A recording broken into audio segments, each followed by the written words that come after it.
Hello lovelies, my name is Sarah Kaddish and welcome to episode 4 of Cardcaptor Cavalcade, the series on my channel where I talk about my work with S. Rune Emerson's Clow Grimoire. In this video it is a 2-for-1. I am talking about my experiences with the voice and with the jump. So these are cards 4 and 5 for me. But I'm currently in the process of sealing my 9th card, and what I'm finding is that not every card really needs like a whole video to itself. So I might start doubling them up on some of these shorter stories. So let's start with the voice.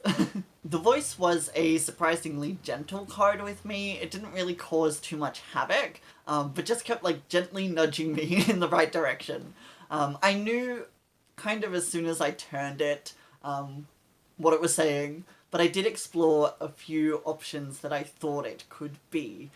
In my initial notes after I woke this card, I wrote that I just hoped that it wasn't going to make me go back to singing lessons right now, and that I figured that's probably something the song would ask me to do, right? And I don't want to sing, but I feel like it's inevitable on this channel at some point, so...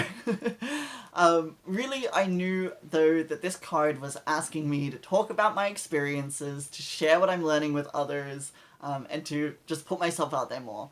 I've been on a Discord server with other Clow sorcerers since I started my quest, and lots of people there share their experiences with the cards on there.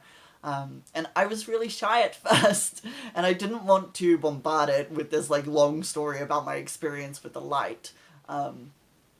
I did some divination though, of course, just to confirm that my quest was to share my experiences, not just like record them or something. It had been like a year though since I last posted on YouTube, so I figured I should record a video and put it out there. I figured at least like this channel is like my space and I don't feel weird just talking about whatever comes to my mind. But I sat down and recorded the first 2 episodes of Cardcaptor Cavalcade, edited them and uploaded the first one, and this quest might seem a bit inconsequential, right? Because it's like, oh, all you had to do was make a video.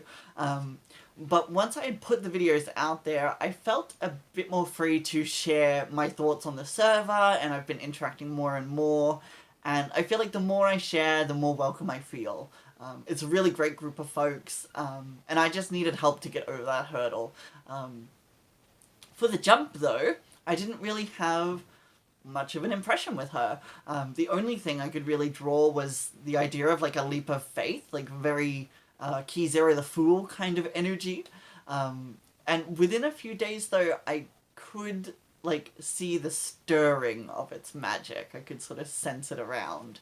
And over the time that I was questing for the jump, it brought me several opportunities. The first was to facilitate the Queensland ritual for the Australian Wiccan conference, and I was also involved in a panel for the conference. The ritual, though, wasn't due to take place for over a month, and so I tried to seal the card once I committed to the ritual.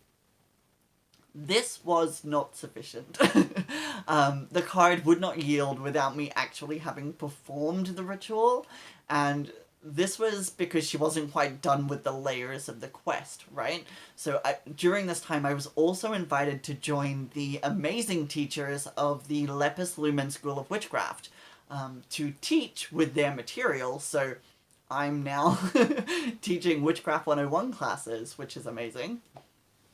And the last thing is that the jump brought me an opportunity to study.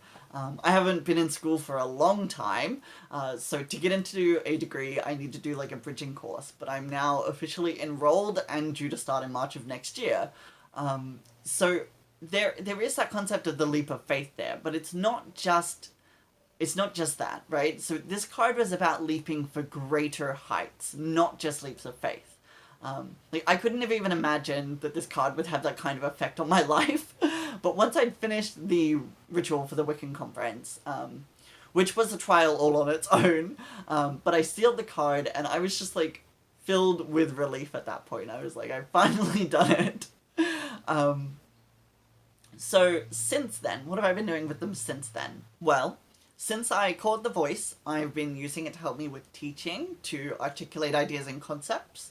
Um, I've used it to bolster me whenever I need to ask for help from others, which is something I've always had trouble with. Um, it's a gentle card, but I've definitely leaned on it a few times since sealing it. For the jump, though, I found that it's really great for lighting a fire, either under myself or under others. Like, if somebody's hanging around your house and you just want them to leave, the jump can get them moving. And that's been a way that I've used it since sealing it. I'm finding, though, that I'm developing my understanding of the cards more and more after I've caught them. So I've been thinking about doing some supplemental kind of shorter videos over on my TikTok to share this kind of thing about them. Because otherwise I'm like waiting until I've used them a bit before I make the videos. But yeah, that's the jump and the voice. I think that's all I want to say on this story. My next quest was the song, so I will see you next time for that one. It's probably going to be a longer one, so I might do it on its own. But yeah, I will see you in the next episode of Cardcaptor Cavalcade. Mwah, bye.